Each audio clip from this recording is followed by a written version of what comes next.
What's up guys? Welcome back sa aking YouTube channel. So ngayon guys, i-share ko sa inyo itong isang coin which is 1 peso 1906. So ganito po yung kanyang itsura sa likod tsaka dito po sa kabilang side. So itong coin po na ito kaya ko po kinontent po ulit kasi may mga nagtatanong po at the same time may mga nagpo-post din po nito na ang buong akala po nila is original po or totoo po itong coin na ito. So itong coin na to guys is I'm not sure kung tama yung term ko, which is replica nung original po na or genuine na 1906. And hindi rin po ito gawa sa silver kasi yung original po is gawa po sa silver. So itong coin na ito guys is nabibili online before. Siguro nasa 150, 200 pesos lang po yata ito. So hindi po tunay itong coin na ito, kaya kung meron po kayong ganito, wag po kayong mag-expect na malaki po yung value kasi ito po ay fake, no?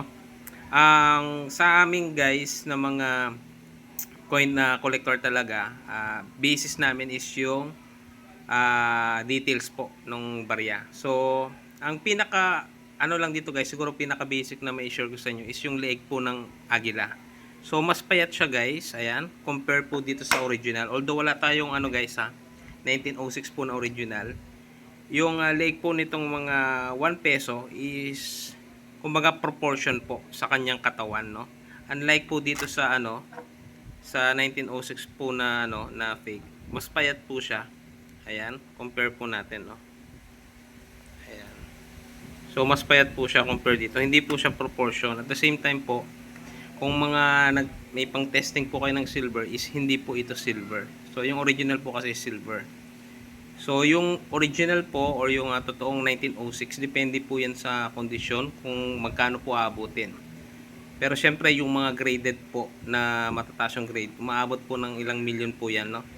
Yung mga graded po na 1906 na 1 peso. So itong 1906 kasi guys is considered po na King of Philippine Peso. So sa pagkakalam ko guys, ang storya nito is nung nagpo-produce po sila ng mga gantong year, biglang nagmahal po yung silver, no? So kumbaga yung precious metal po na silver is masyadong mataas compare po sa kanyang denomination, which is 1 peso lang.